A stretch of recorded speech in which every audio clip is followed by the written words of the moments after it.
Muito boa noite, irmãos. Que honra estar aqui novamente.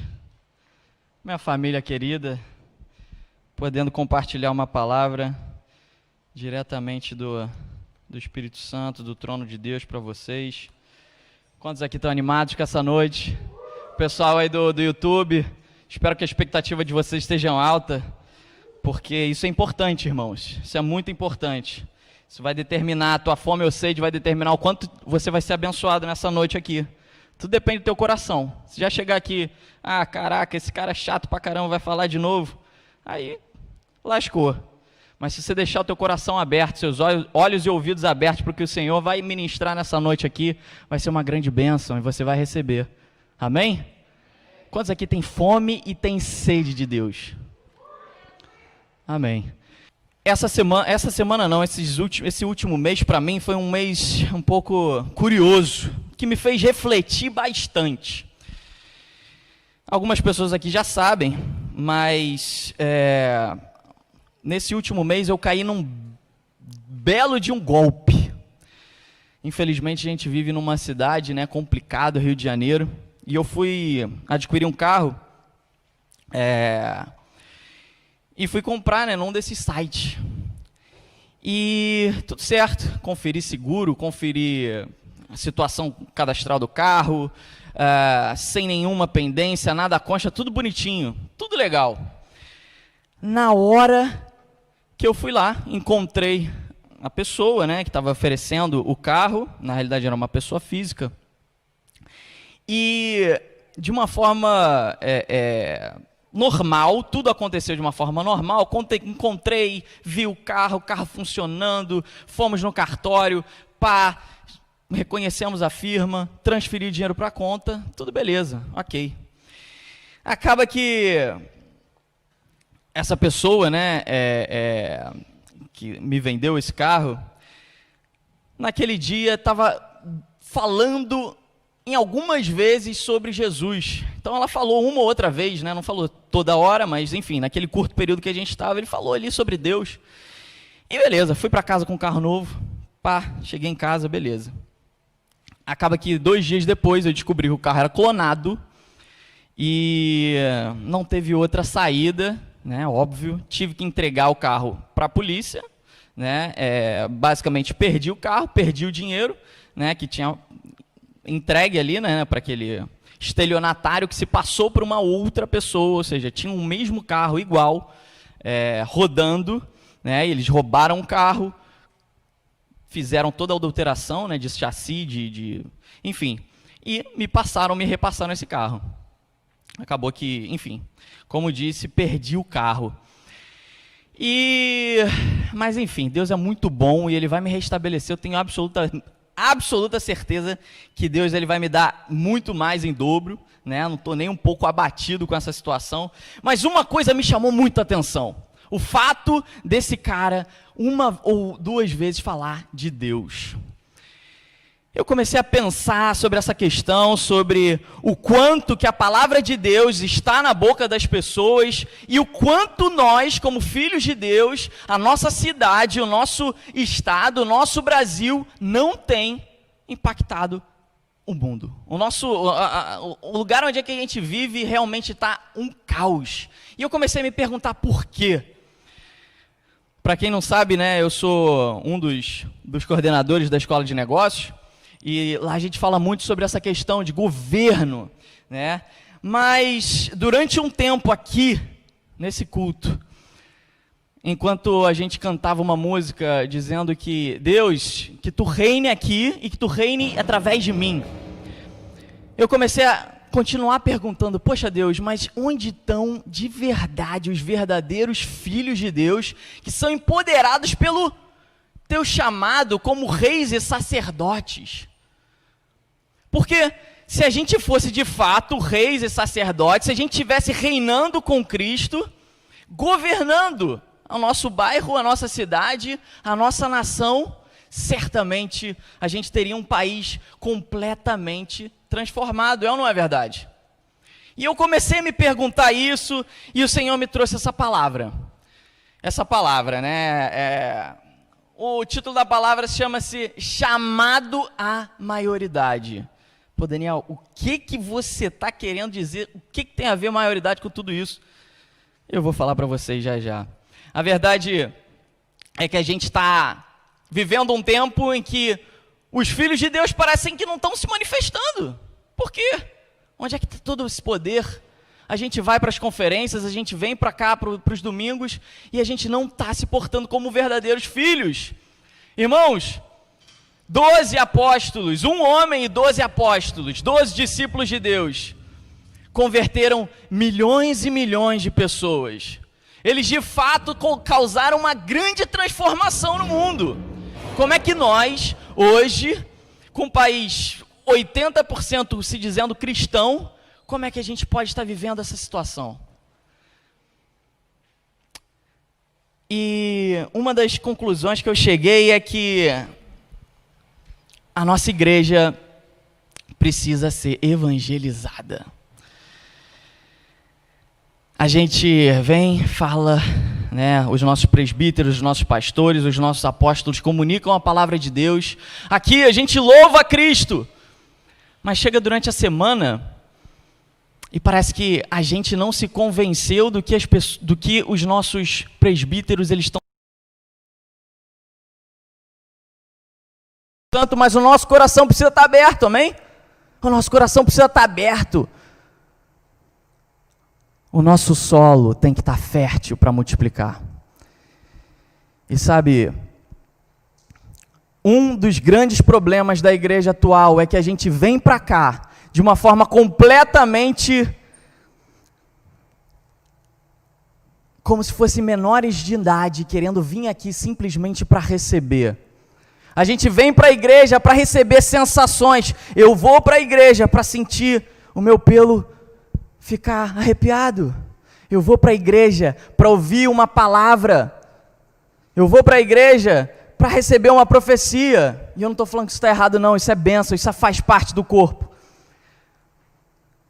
Mas a intenção dos nossos corações é isso que determina o quanto uma igreja é madura ou não madura. E quando eu falo igreja, eu não falo da Igreja Cristã Verbo, eu estou sempre falando de Igreja de Cristo, até porque a nossa Igreja Cristã Verbo tem discipulado nações. A gente vê a Igreja de Sobrenatural aqui causando um reboliço no mundo espiritual. São milhares de pessoas que já foram transformadas e que têm, né, agido, assim também a Escola de Negócios e todos os outros ministérios da nossa igreja. Glória a Deus pela Igreja Verbo. Eu dou glória a Deus porque aqui se prega a verdade. Mas se você está aqui com uma expectativa de eu te trazer uma palavra que venha a te trazer uma boa sensação, eu espero que talvez você não cumpra isso. Mas o meu objetivo aqui nessa noite é falar o que a palavra de Deus possa vir, né, até mim. E o principal é causar confronto. Eu imagino Jesus, quando ele chegava em cada lugar, as pessoas não simplesmente gostavam de estar perto dele, elas eram confrontadas, e aquilo cativava.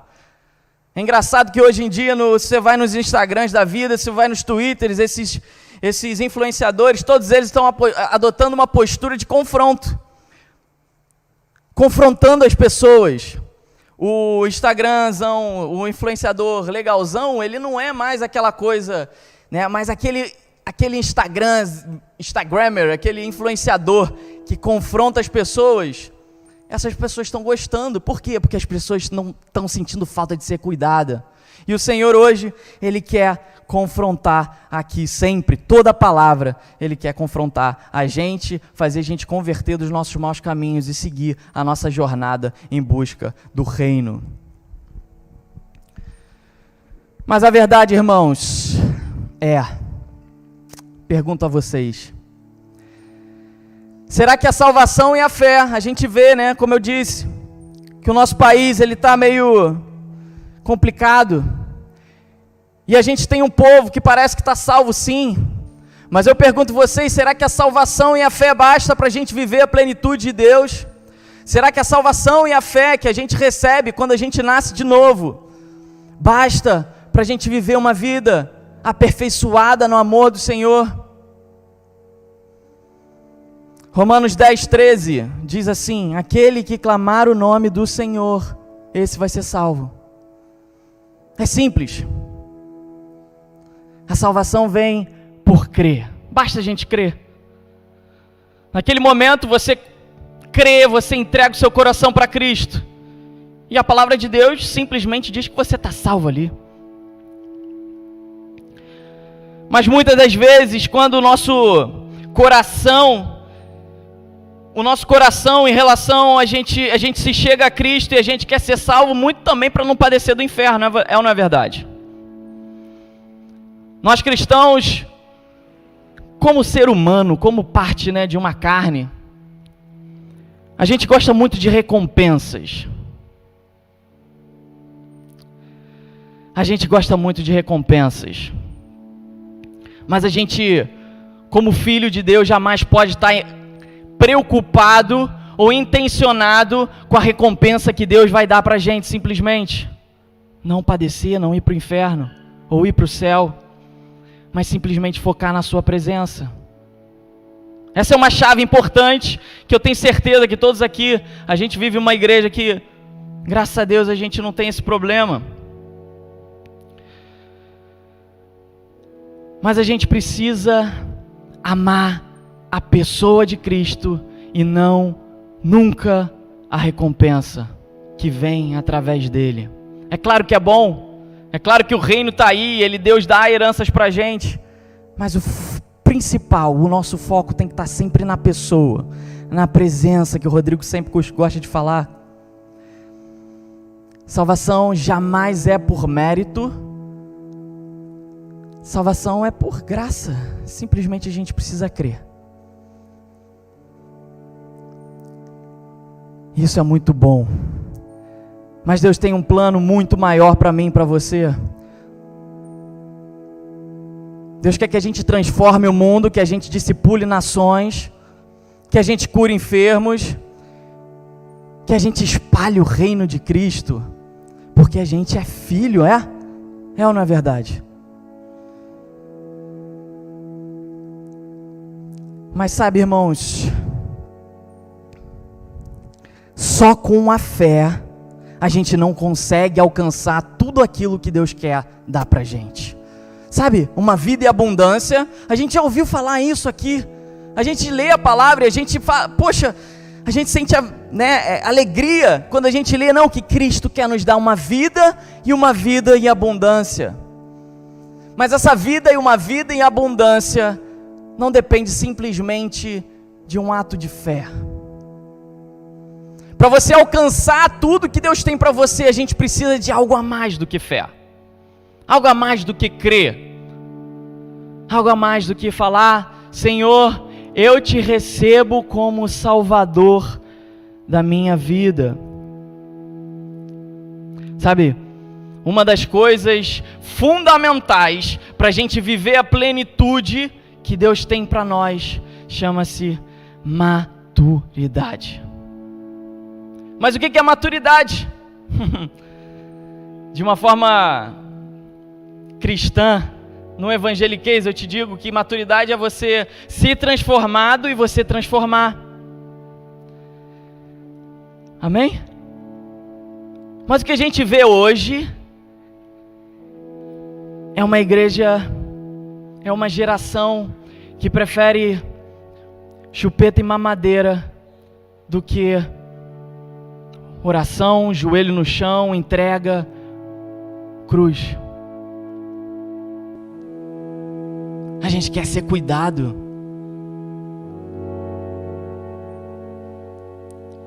A gente vê na palavra de Deus que a igreja é um lugar de doentes. E eu sempre ouvi isso, e isso é verdade. A gente está aqui para ser tratado, e a gente tem pessoas ao nosso lado, todo um corpo, para tratar da gente junto. Mas o que o Senhor quer é que a gente saia da posição de doente para ir em direção à posição de médicos. Porque o Senhor, Ele é o médico dos médicos. Se Ele é o médico dos médicos, quem é o médico abaixo? Quem são os instrumentos? Porque na realidade quem cura não é o médico. Quem cura é o poder, é o remédio. E Ele está nos chamando hoje aqui para a gente sair simplesmente de uma atmosfera, de um ambiente de doentes e caminharmos para uma atmosfera, para um ambiente onde nós somos os médicos e aplicamos a medicina de Deus junto com o nosso Criador. Amém? Vocês estão aí juntos?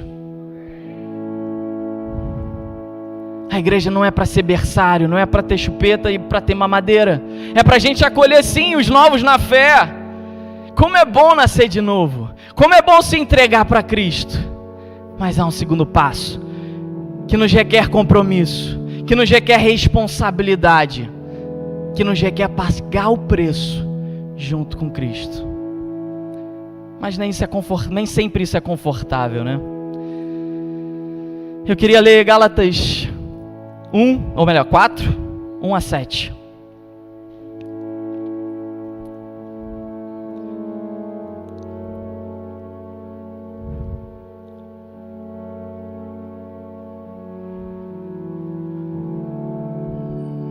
Gálatas 4, 1 a 7.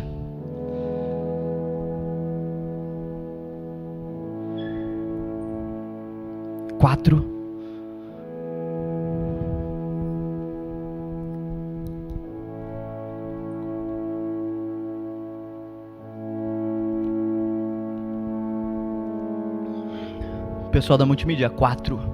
Gálatas 4, 1 a 7.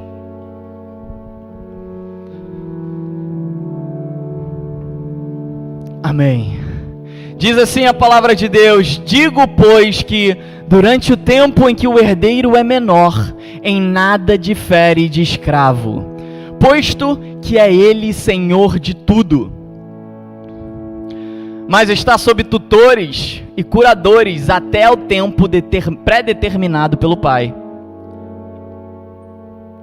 Assim também nós, quando éramos menores, estávamos servilmente sujeitos aos rudimentos do mundo.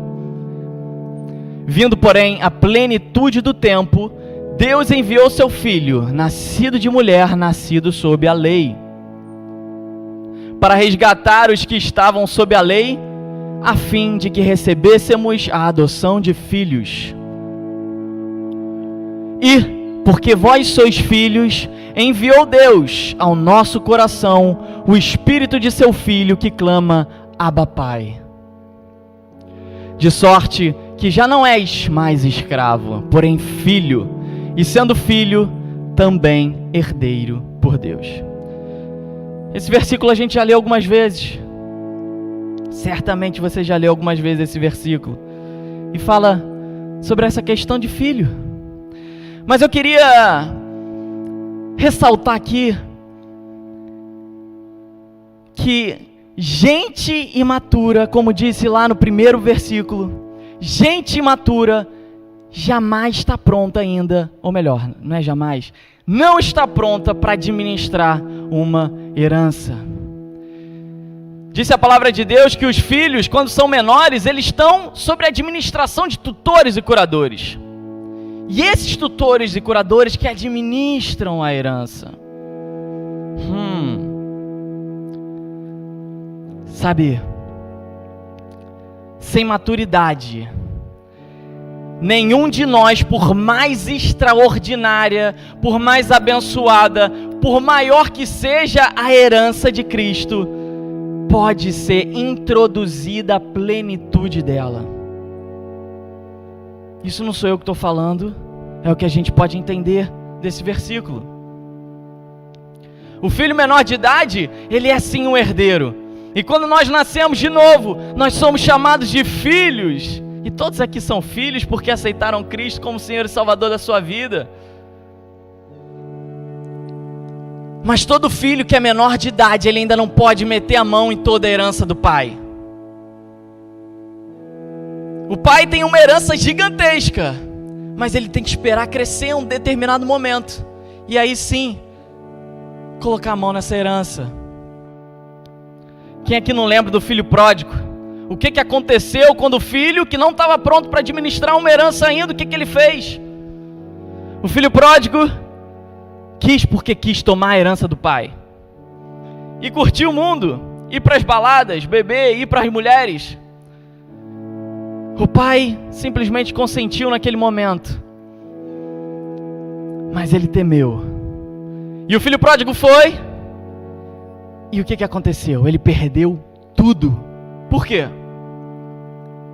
Porque ele não sabia administrar, ele não estava preparado para administrar toda aquela herança. Era muita coisa para ele. Por que as pessoas, quando ganham na loteria, outro dia eu estava vendo isso, 2 anos, 3 anos depois elas perdem tudo? Por quê? O problema não é a maldição do dinheiro. O problema é que a gente ainda não tem capacidade, não tem maturidade. E aí, eu gostaria de abrirmos a palavra em Romanos 8,14. Maturidade, maioridade. Diz assim: pois todos os que são guiados pelo Espírito de Deus são filhos de Deus. Eu gostaria que você prestasse atenção no guiados e nos filhos. Esses filhos aí, quando você vai pegar a Bíblia em grego, você vai ver que esses filhos são os famosos huios. É assim que se chama em grego. Esses filhos aí, quando tá na palavra de Deus, a palavra original chama aí os filhos de huios. E o que são os huios? Huios são aqueles maduros. Huios são aqueles que são guiados pelo Espírito. São aqueles que já foram forjados de caráter. São aqueles que podem representar o seu pai. São os famosos varões com a estatura perfeita. Aqueles criados à imagem e semelhança de Deus. Esses podem tomar posse de toda a herança, da plenitude da herança que Deus tem. Esses são os huios. Aqueles que são guiados. Mas seguindo, a gente vai ver aí: porque não recebestes o espírito de escravidão para viverdes outra vez atemorizados, mas recebestes o espírito de adoção, baseados no qual clamamos: Abba, Pai. O próprio Espírito testifica com o nosso espírito que somos filhos de Deus. Enquanto no versículo 14 a gente viu os huios, aqueles filhos que são guiados e por consequência são maduros, são formados no caráter de Cristo. Esses outros filhos que estão aí na terceira última palavra do versículo chamam-se teknon no grego. E o que quer dizer teknon, Daniel? Teknon quer dizer aqueles que foram gerados, aqueles que são recém-nascidos.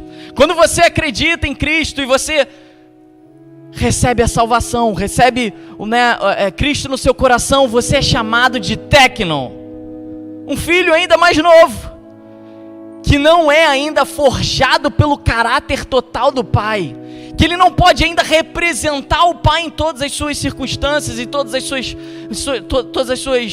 tarefas. Mas esse é o teknon, um filhinho que pede tudo para o pai.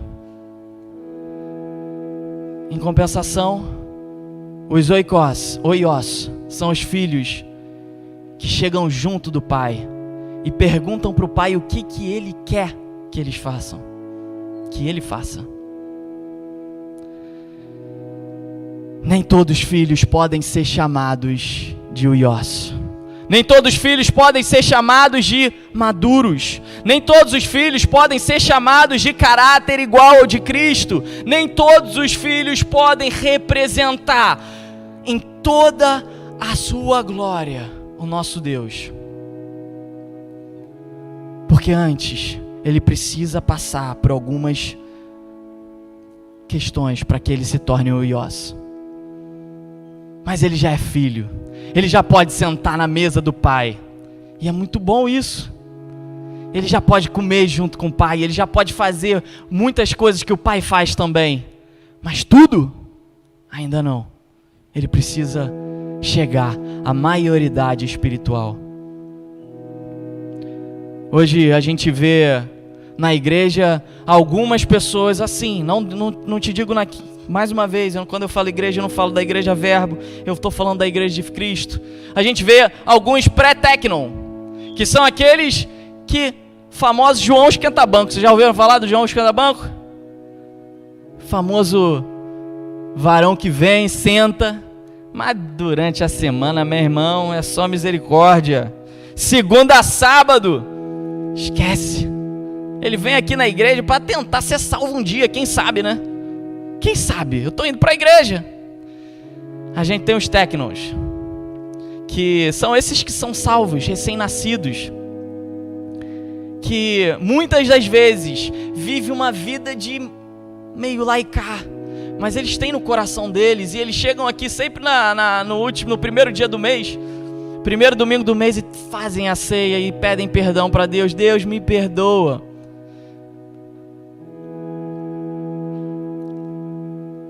Na realidade, como a gente disse, né? Como eu disse, salvo, a palavra de Deus diz que é pela fé. Mas sei lá, né? Cristo é o julgador, e Ele vai te julgar se de fato você está tendo fé. Porque é fácil a gente falar que Cristo é o nosso Senhor e Salvador. E por último, o Huios. O Huios a gente vê como uma verdadeira testemunha, uma pessoa que está disposta a morrer por Cristo, morrer pelo seu Pai. Ele não tem mais vontade própria, as vontades são do seu Criador. Assim é o discípulo, a vontade não é mais dele. Por que a palavra de Deus fala tanto em discípulo e não tanto de cristão? Porque cristão tem aos montes, mas o que falta é discípulo. Como disse, 12 discípulos influenciaram todo mundo.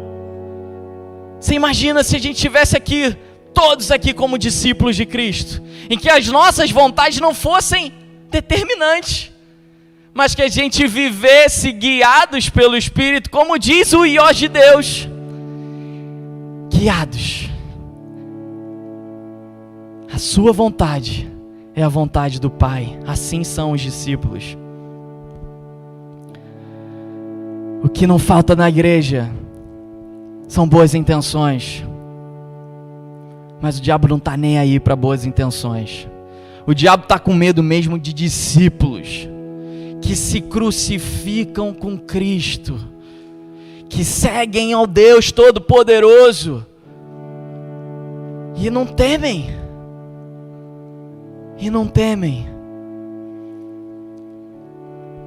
Mas Daniel,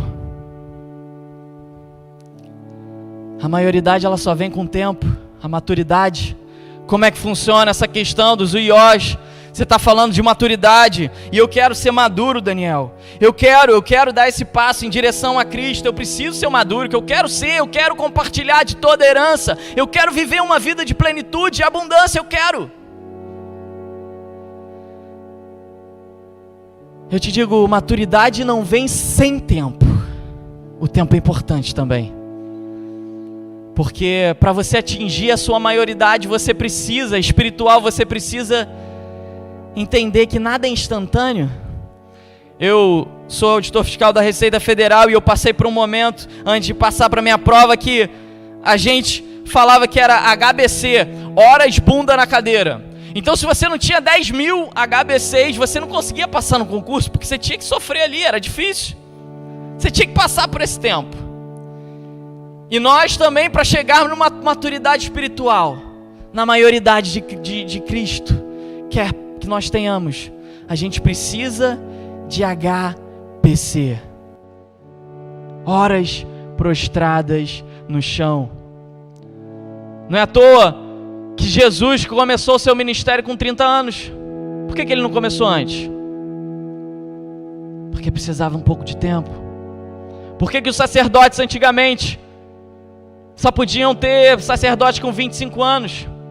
Porque precisava de tempo até ele já atingir alguma maturidade. Paulo disse que o líder não pode ser novo na fé. Então, a palavra ela pode ser impactante. Você pode ser conduzido por alguém trazendo uma palavra muito impactante. Talvez eu aqui.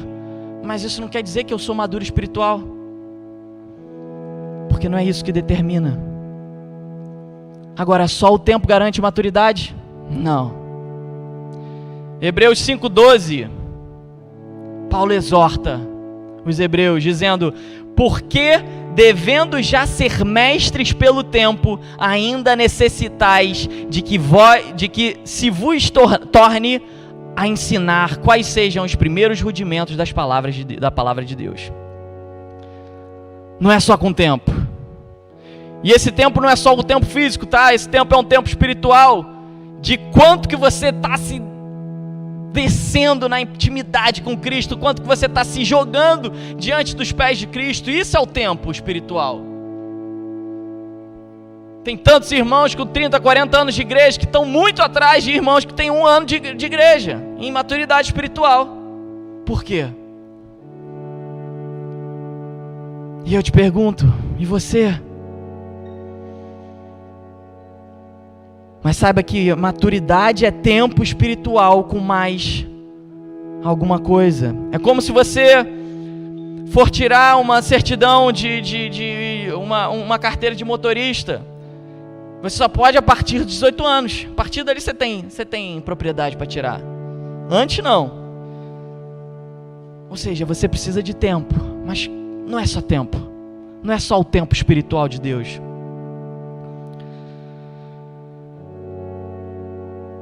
O que a gente precisa para chegar na maturidade é muitas vezes passar por um processo bem desconfortável. Quando as pessoas ouvem falar em desconforto, muitas delas conseguem um arrepio. Porque não é bom, né? Ninguém gosta de estar numa situação que seja desconfortável. Mas a gente tem que sempre caminhar na situação de nos tornarmos filhos verdadeiros, filhos prontos para representar o Pai, maduros, maiores espiritualmente. E muitas vezes a gente precisa passar pelo processo. Sabe, se Deus te poupar do desconforto do processo até você se tornar maduro, você provavelmente vai ser poupado também da maturidade que vem depois.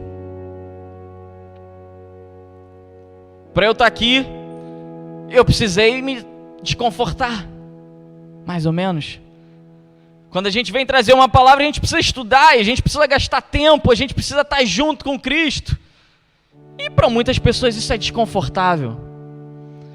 Para você se tornar um presbítero, para você se tornar uma pessoa, um grande executivo, você precisa de desconforto. Você precisa morrer para algumas coisas que você gosta de fazer. O desconforto faz parte do processo de maturidade. E às vezes a gente não quer orar, às vezes a gente não quer, ter o nosso primeiro tempo com o Senhor. Às vezes a gente só quer chegar na noite e a gente orar: Deus, obrigado por tudo, Pai.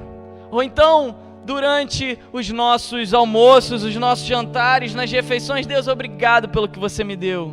Isso é muito confortável. O Senhor quer muito mais da gente do que isso. É joelho no chão, irmãos. E o joelho no chão não é um ato de obras, mas é uma rendição com o coração. Porque o Senhor quer é coração rendido e entregue a Ele. Se eu e você quisermos viver na plenitude de Deus, a gente precisa crescer. A gente precisa de processos. Hebreus 5:8 diz assim, que embora sendo filho, ele aprendeu a obediência pelas coisas que sofreu. Quem é esse filho? Quem é esse filho? que aprendeu a obediência pelas coisas que sofreu. Quem chuta? Jesus. Jesus aprendeu também nas dificuldades, nas dores. Mesmo sendo Deus, Ele precisava passar por tudo aquilo até o caminho de glória. E esse filho diz, Huios. Cristo, quando é trazido na palavra, a essência, o radical dessa palavra é o Huios.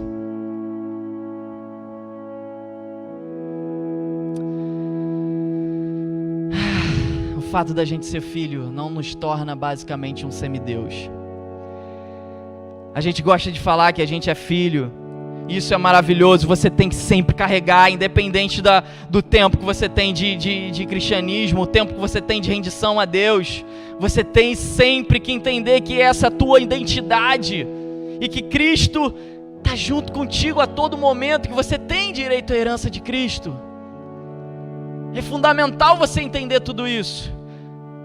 Mas para você alcançar tudo que Deus tem para você, você precisa seguir adiante.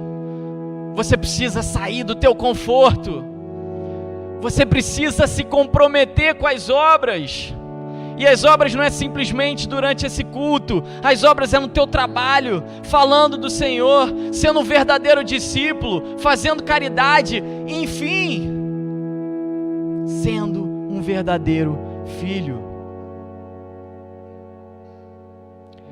A forma mais normal da gente aprender é pelas coisas que a gente sofre, é ou não é verdade? É difícil a gente aprender alguma coisa quando está tudo bom. Quando a gente sofre na carne, a gente aprende. A gente toma uma pancada e a gente aprende. Será que Deus não está te levando nesse tempo, um tempo de tribulação, justamente para o seu crescimento? O quanto que você tem ido em direção à tribulação? O quanto você tem pedido para Deus tirar os problemas da tua vida,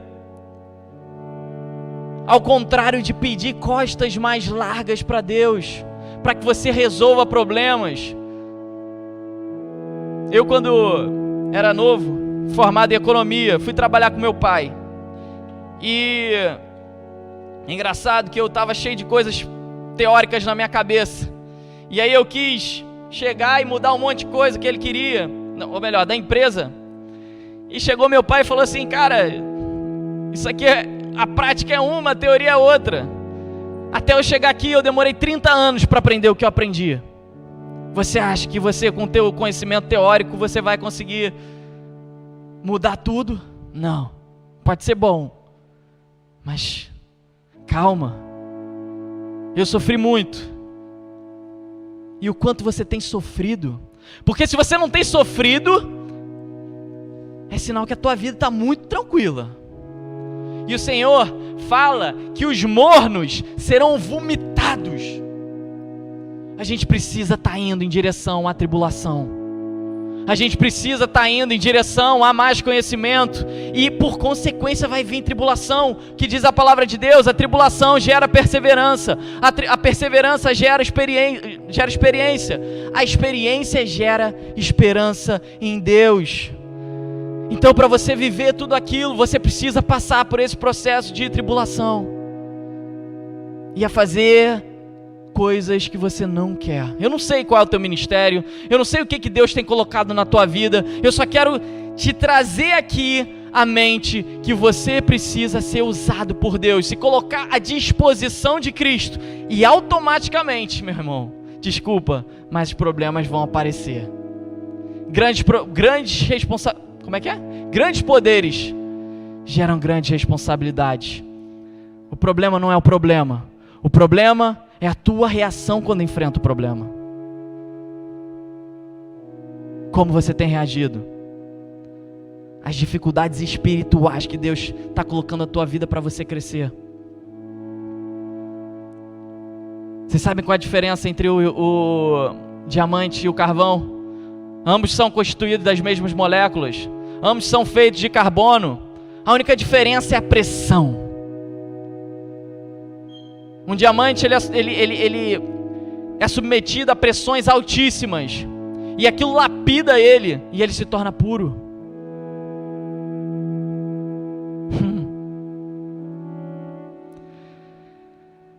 Em outras palavras, foi a pressão que trouxe valor para o diamante. O Senhor, Ele usa tribulações para transformar nós em diamantes mais valiosos.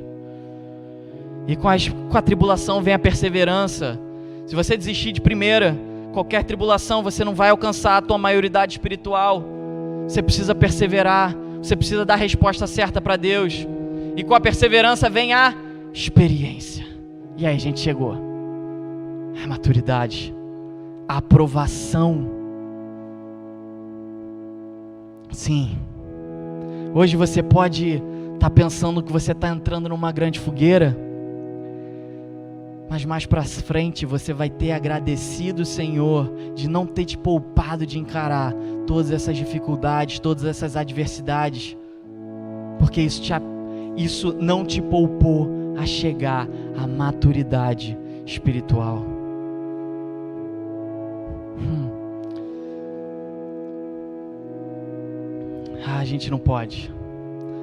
A gente não pode abandonar os limites e as correções que Deus tem para nós.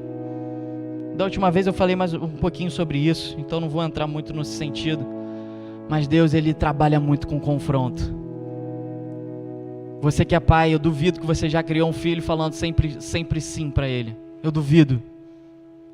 E Deus, Ele vai te falar vários nãos. Mas o legal é que Ele nos dá uma visão de onde, se a gente está buscando, né? De onde quer que a gente chegue.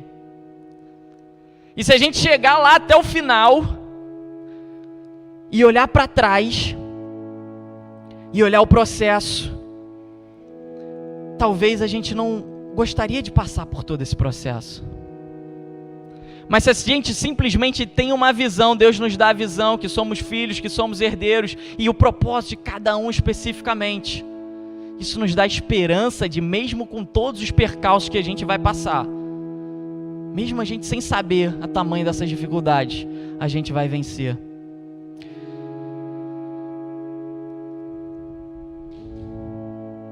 Ruios de Deus, Tecnon de Deus.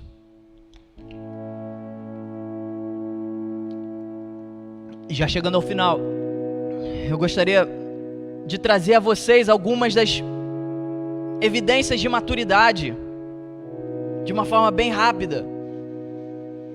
Porque esse é o objetivo nosso, irmãos, igreja, que nos aperfeiçoemos no amor do Senhor, que não nos confortemos com o que a gente está hoje, mas que a gente caminhe em direção à maturidade, à maioridade espiritual, para que a gente de fato possa representar o Pai com caráter forjado.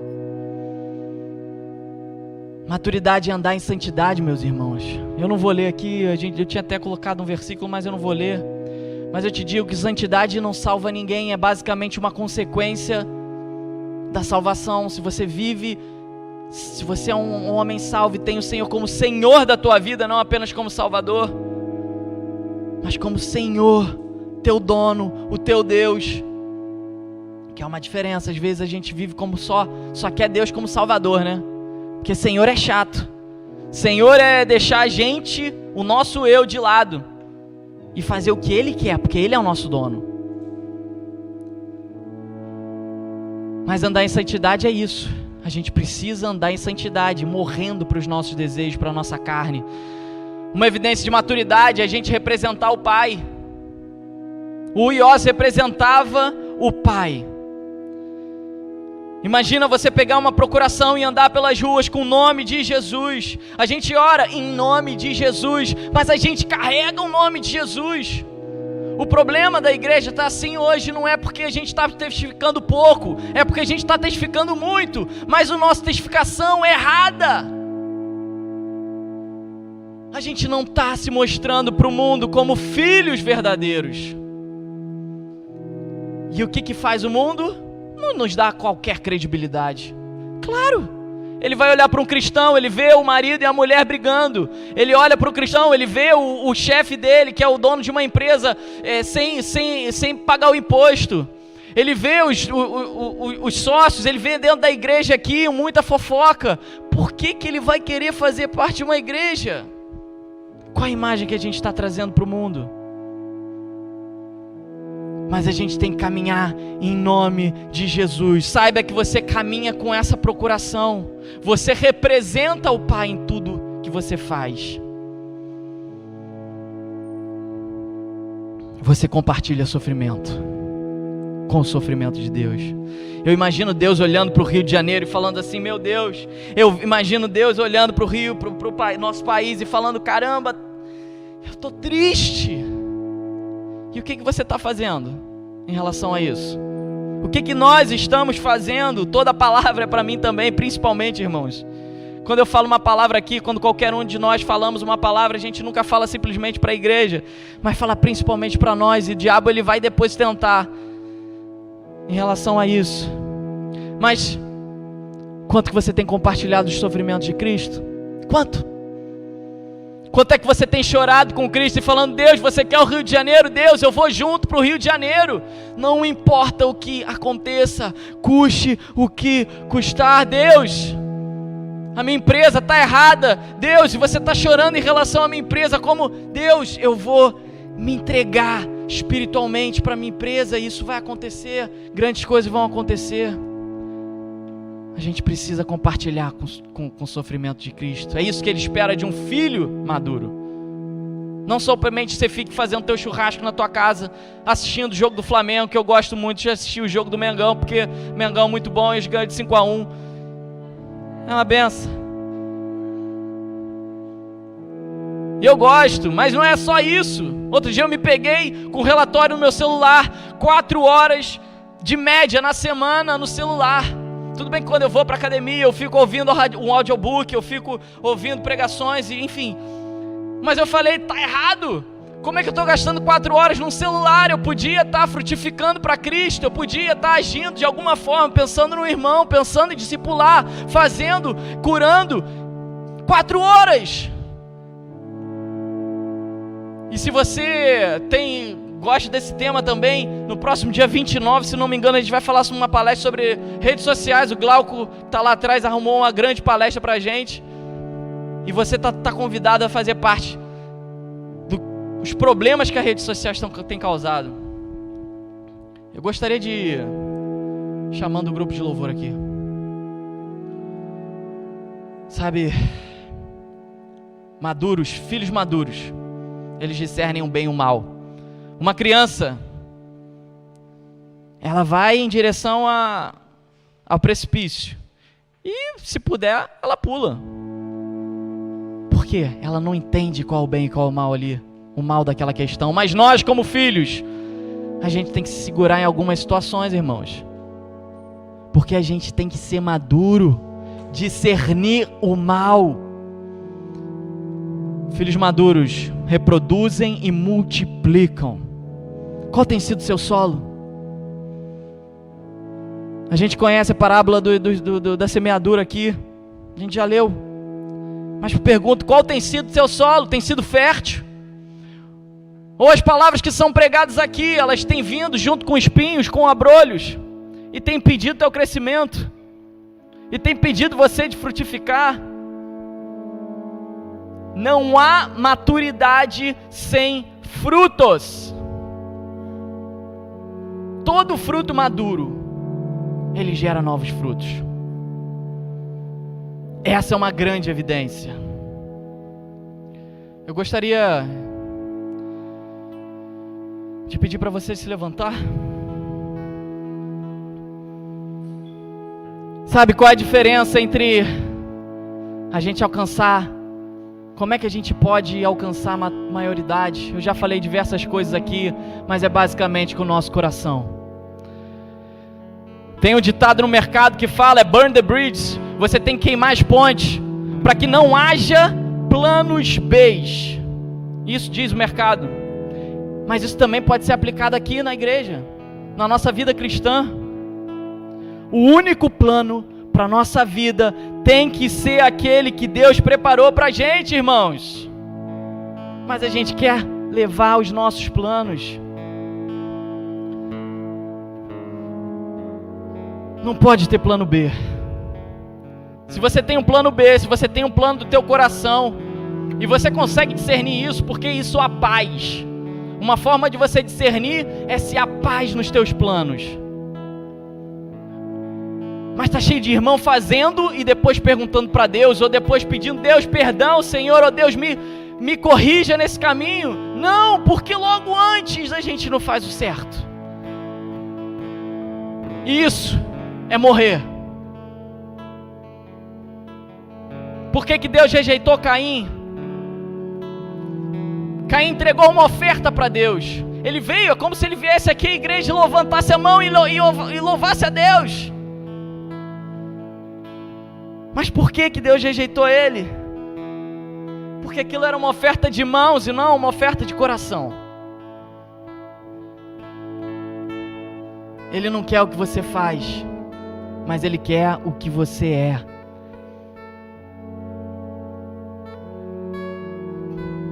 Para nós, assim como Paulo, viver é Cristo, e morrer tem que ser lucro. Não tem plano B, irmãos. Não tem plano B. Por isso, eu gostaria de convidar vocês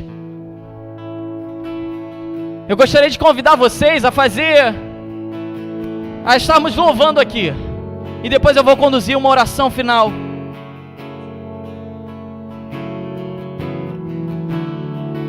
Para nós, viver é Cristo e morrer é lucro. Entregue o seu coração para o Senhor nessa noite. Declare que: Deus, Tu és grande, Senhor. Tu és grande, Senhor. Grande é os Teus desígnios para a minha vida.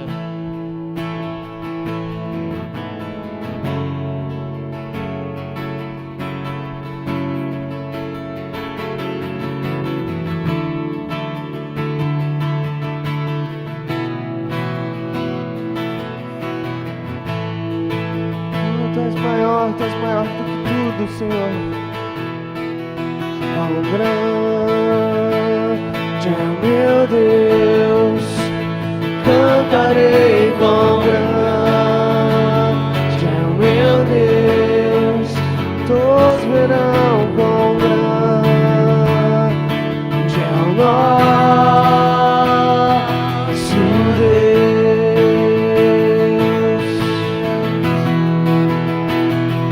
Quão grande é o meu Deus, cantarei quão grande é o meu Deus, todos verão quão grande é o nosso Deus.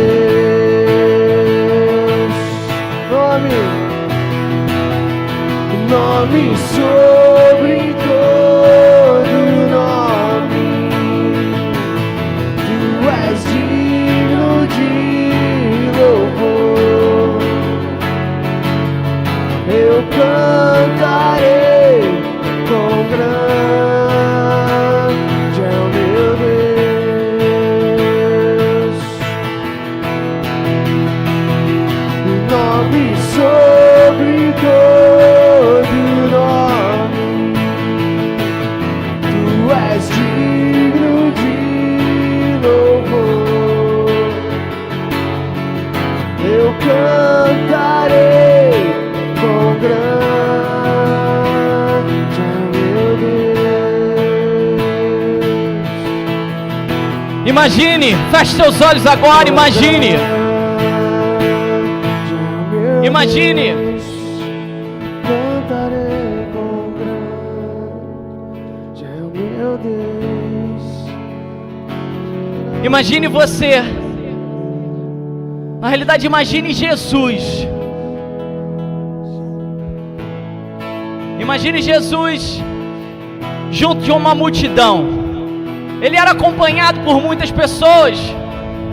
E as pessoas o apertavam, o tocavam, mas Jesus continuava a caminhar. Eis que, um determinado momento, surge uma mulher que era marginalizada pela sociedade, mas ela começa a passar por debaixo de pernas, ela começa a andar e empurrar algumas pessoas até chegar no Criador, que passava por aquele lugar. E naquele momento, quando ela toca nas vestes de Cristo, Cristo sente virtude. E por quê? Esse coração é o coração que o Senhor quer. Ele percebeu naquele ato daquela mulher um coração diferente, um coração rendido, um coração que via em Cristo a única salvação e o único senhorio para ela. Ela não parou diante das dificuldades, mas Cristo reconheceu o seu coração. E eu te pergunto, como é o coração que você tem chegado diante de Cristo? Um coração de entrega? Ou um coração simplesmente de receber dele? De ouvir uma palavra de profecia, uma palavra de conhecimento? Qual é o seu coração? Sabe, a mudança da maioridade espiritual, ela só se dará quando a gente perguntar ao Senhor: Deus, o que você quer de mim? Então para de pedir para o Senhor, para que Ele ouça o seu choro. Pode pedir também, mas além disso, meu irmão, chore com Cristo, enxugue as lágrimas de Cristo. Seja um agente de transformação e não simplesmente uma pessoa que quer ser transformada. Para de pedir dinheiro para Deus e coloca o seu dinheiro à disposição do Senhor. Salmo 116 diz: o que darei eu ao Senhor por todos os benefícios que Deus tem me dado? Eu te pergunto, igreja, levante a tua voz ao Senhor e fale: o que darei eu, Senhor, por todos os benefícios que Tu tem me dado, Senhor? Eu gostaria de orar agora para todos aqueles que gostariam de caminhar em direção à maioridade espiritual, aqueles que gostariam de estar vivendo agora uma vida completa de rendição a Cristo. Levanta sua mão se você gostaria de ser aperfeiçoado pelo amor. Está todo mundo de olho fechado aqui, eu não vou te chamar aqui à frente, mas levante a sua mão, porque Cristo ama uma ação de fé. Se você quer ser aperfeiçoado, se você quer continuar crescendo para se tornar uma pessoa de caráter, uma pessoa em que Cristo vai te usar e não simplesmente receber, levanta a sua mão. Glória a Deus. Senhor Deus, aqui estamos, Senhor, filhos, Pai, que Tu nos ama, Pai, independente de sermos ruiós ou tecno, mas somos filhos, ó Senhor Deus. E Pai, te pedimos, ó Senhor, que nessa noite, Deus, Tu possa trabalhar o nosso coração, Senhor. Nos rendemos, nos prostramos diante de Ti, Senhor Jesus, para que caminhemos na estatura do varão e da varoa perfeita. Queremos Te representar como Tu queres, ó Senhor Jesus, que Te representemos, Senhor. Oh Deus, que possamos passar por todas as dificuldades, ó Senhor, que temos enfrentado, Senhor. Que, Pai, as nossas tribulações sejam, Senhor Deus, testemunhos de vitória, Senhor Deus. Pai, não nos poupe, Pai, não nos poupe, mas que continuemos seguindo, Senhor Jesus. Te agradecemos, ó Senhor. Muito obrigado pelos Seus filhos, ó Senhor Jesus, que caminham, Pai, na direção, Senhor Deus, de ser agentes transformadores do Teu reino, verdadeiros uiós. Continuemos a louvar e agradecer e adorar. Meu Deus, cantarei com grande. Meu Deus, todos verão com grande é o nosso Deus.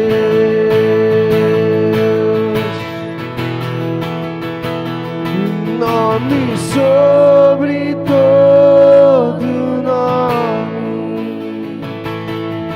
Tu és digno de louvor.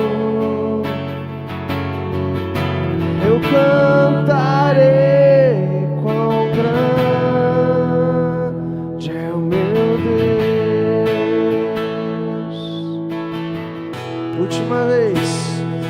nome sobre todo